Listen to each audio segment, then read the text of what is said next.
Naaalala mo pa ba, brother, ang tsinelas na ito?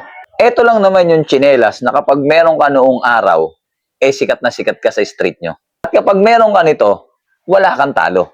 Bakit ko nasabi, mga brother? Dahil ang tsinelas nito, kasing kapal ng mukha ko. At sa sobrang kapal nito, mga brother, minsan umaabot to ng almost 1 year. At hindi lang yon, mga brother. Ang tsinelas nito ay aabot din sa'yo pag hindi ka pa umuwi ng bahay noong panahon ng 90s. At isa rin to, mga brother, na ginagamit na pamato para sa larong patintero. Habulan, tagu-taguan, pitsa, or sipa. Ito ang tsinelas namin noong 90s. Na kahit Crocs ngayon na pinakamaganda, hindi mo to ipagpapalit. At sa usapang tibay nito, mga brother, mas matibay pa to sa relasyon ng nanay at tatay mo na nag-Saudi tapos hindi na nagkabalikan. Kasi nagkita na sila sa tulpo. Ito ang tsinelas na Rambo. Maraming kulay ito green, pula, blue, yellow.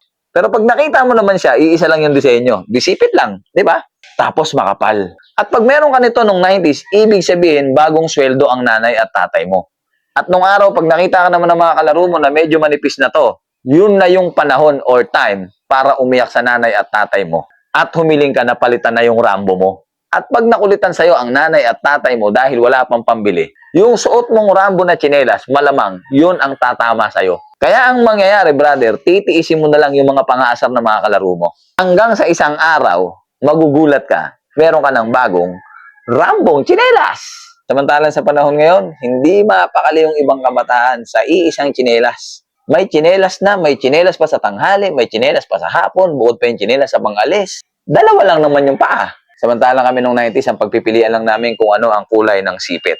Pwedeng blue, pwedeng green, pwedeng pula, or yellow. Ganun lang kasimple. At saka nung 90s, hindi uso yung 44, 41, 42, 43. Ganito lang kasimple ang gagawin ng nanay mo pag pupunta ng palengke para ibili ka ng tsinelas na paborito mo. Isusukat yung paa mo sa papel, guguhitan niya yan. Pagbalik ng nanay mo sa bahay nyo, swak na swak, walang labis, walang kulang. Samantala ngayon, bumili ka sa online, umorder ka ng 43, pagdating sa'yo 44 Umorder ka ng 44, pagdating sa'yo 45. Ito masaklap dyan, in-order mo yung 45, bumalik ka ulit sa 42. Nakakalungkot pang isipin, mga brother, hindi na siya uso. Pero para sa aming mga batang 90s, mananatili ito sa puso namin. Kahit ano pang mauso. Sa mga batang 90s, meron na sa online ito, pwede na kayong umorder. At muli nating balikan yung mga kabataan natin na nagpasaya, nagpasigla, at nagbigay ng buhay at kulay sa kabataan natin noon. At huwag nating kalimutan, mga brother, walang masama maging pusong bata. Huwag ka lang magiging isip bata. At kung mahilig ka sa mga ganitong video, sa mga ganitong topic, pwede mo akong i-like, i-share, and i-follow na rin. Muli, ako to si OAB in the place to be, proud batang 90s. Maraming salamat and God bless. Woohoo!